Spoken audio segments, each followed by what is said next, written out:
नमस्कार दोस्तों, turning point 360 में आप सबका एक बार पुनः स्वागत है।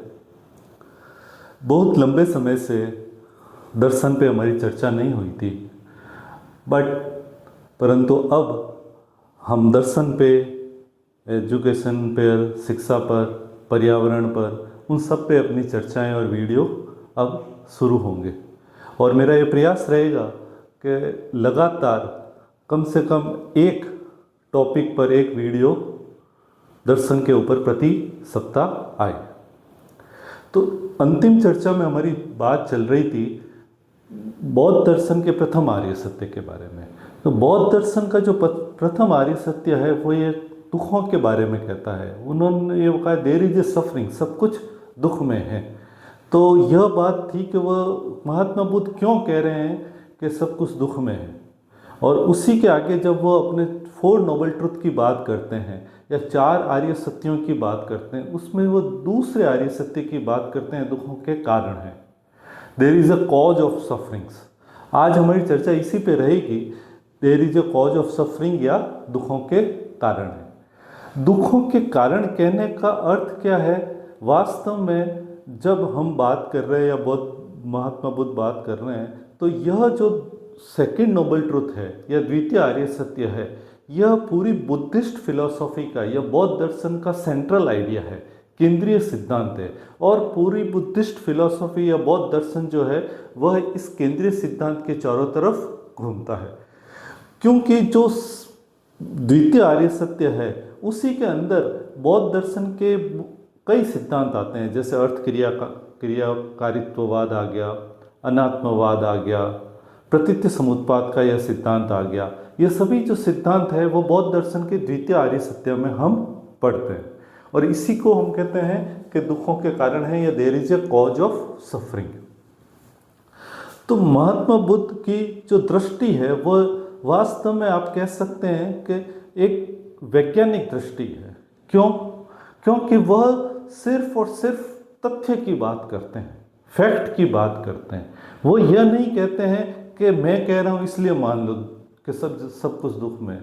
वो कह रहे हैं कि अगर ये जीवन को आप देखते हैं तो जीवन में यदि आपके जीवन में दुख है तो वह दुख किसी न किसी कारण से आया है, कोई न कोई कॉज उसके ऊपर या उसके लिए जिम्मेदार है।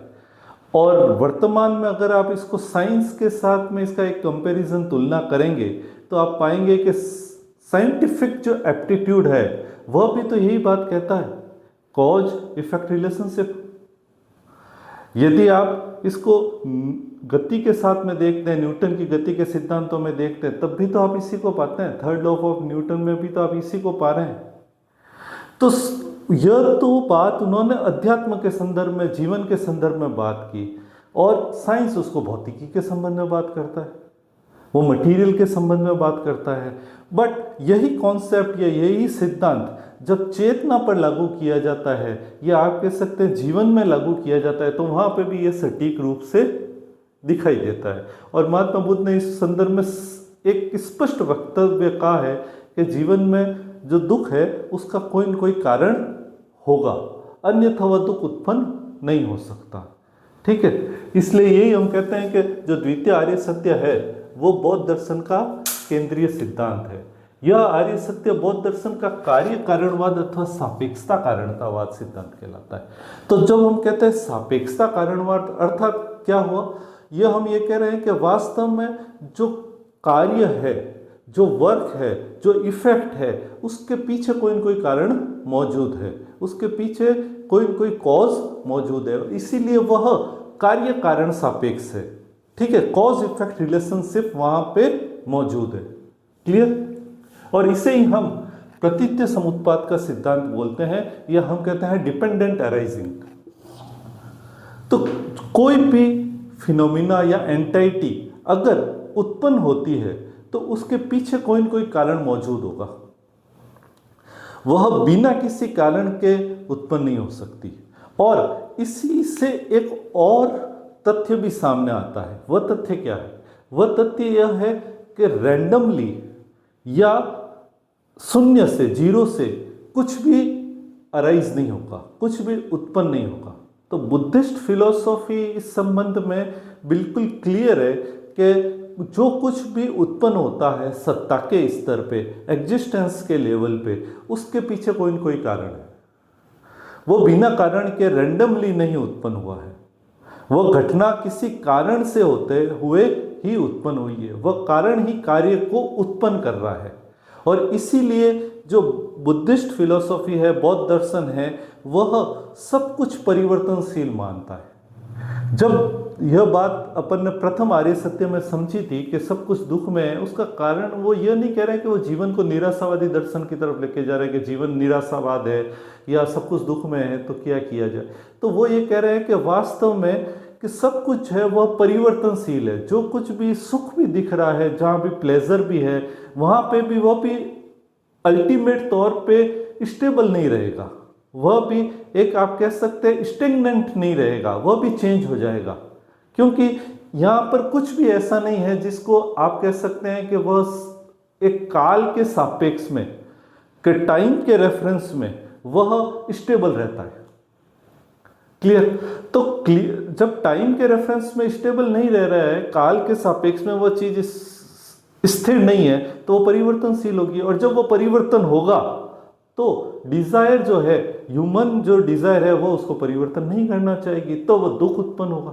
उनके कहने का अर्थ यह है, उनके कहने का अर्थ यह नहीं है कि जीवन आपको दुखों के अंदर आपको धकेल रहा है, बट हमारी डिजायर्स और हमारे कर्म वह अज्ञानवश होते हुए हमें दुखों की ओर ले जाते हैं। इसीलिए हम कहते हैं कि यह कार्य कारणवाद है या सापेक्ष कारणतावाद है। इसे ही हम प्रतीत्य समुत्पाद का सिद्धांत कहते हैं। प्रतीत्य समुत्पाद का सिद्धांत कहता है कि प्रत्येक सत्ता जो उत्पन्न हो रही है, every entity which is arising is depend upon its cause. तो वो जो प्रत्येक सत्ता है उत्पन्न हो रही है, वह किसी पूर्ववर्ती कारण सत्ता पर निर्भर है। पहले कोई ऐसी कारण सत्ता रही होगी तभी वह सत्ता उत्पन्न हुई है। शून्य से कुछ उत्पन्न नहीं होता। Nothing comes out of zero, आप कह सकते हैं। कुछ भी शून्य से उत्पन्न नहीं होता। पर जब यह बात आप कहते हैं कि शून्य से कोई कुछ उत्पन्न नहीं हो रहा है, रैंडमली कुछ उत्पन्न नहीं हो रहा है, तब एक बात और तथ्य सामने आता है। तो तब जो तथ्य सामने आता है वह यह है कि जो कुछ भी हो रहा है उसमें उत्तरदायित्व या रेस्पॉन्सिबिलिटी तय की जा सकती है।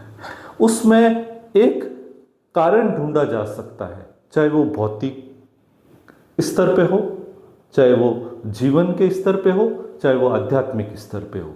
सब में कोई न कोई कारण मौजूद है, कोई न कोई रेस्पॉन्सिबिलिटी, अकाउंटेबिलिटी मौजूद है। एक जब अगर कोई कुछ भी उत्पन्न होना शून्य से होता, रैंडमली होता, तब उसमें हम कह सकते थे यह तो कोई चीज़ रैंडमली उत्पन्न हो रही है, यहाँ पे तो कुछ भी समझ नहीं आ रहा है कि ये कैसे हो रहा है। परंतु बुद्धिस्ट फिलोसॉफी इसको स्वीकार नहीं करती। बुद्धिस्ट फिलोसॉफी कह रही है कुछ भी, चाहे वो विचारक स्तर पे भी हो, मानसिक स्तर पे भी हो, तब भी वो कारण को लेके आता है। क्लियर? इसलिए प्रत्येक उत्तरवर्ती संतति अपनी पूर्ववर्ती संतति पर निर्भर करती है। ठीक? इसी को अगर आप बहुत सरल शब्दों में समझना चाहें तो इसके लिए एक आप कह सकते हैं गणितीय स्तर पे हम कह सकते हैं कि if x then y and if y then z। यदि x है, यदि x नाम की कोई एंटाइटी है तो वह कारण के रूप में y को उत्पन्न करेगी और यही y आगे जाके z को उत्पन्न करेगा। तो इस प्रकार से यह क्या हो रहा है, और यही z आगे जाके किसी और गामा ओमेगा किसी और को उत्पन्न करेगा।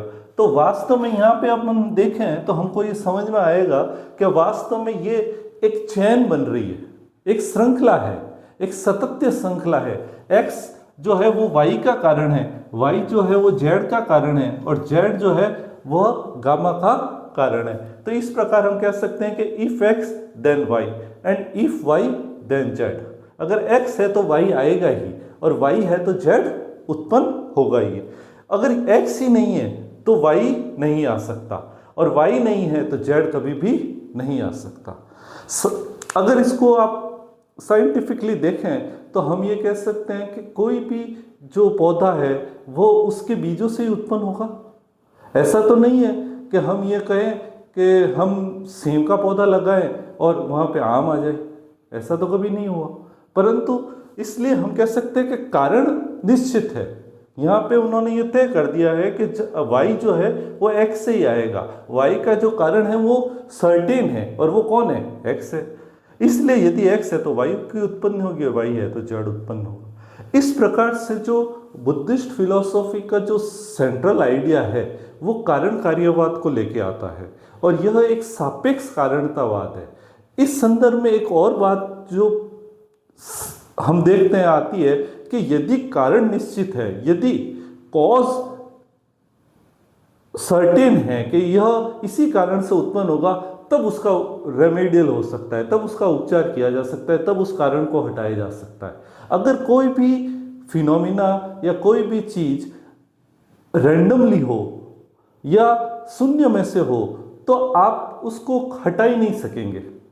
इसलिए हम कह सकते हैं कारणों की निश्चितता ने ही तृतीय आर्य सत्य या थर्ड नोबल ट्रुथ और आगे जाके चौथे आर्य सत्य अर्थात दुखों का निरोध संभव है, दुखों का अंत संभव है, इसको दिया था।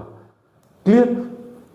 आगे हम पढ़ेंगे कि प्रतीत्य समुत्पाद में द्वादशांक चक्र क्या है, वो कौन सा चक्र है जिसको हम प्रतीत्य समुत्पाद चक्र कहते हैं, और आगे अर्थ क्रियाकारित्ववाद क्या है, अनात्मवाद का सिद्धांत क्या है। आज बस इतना ही। थैंक यू, धन्यवाद।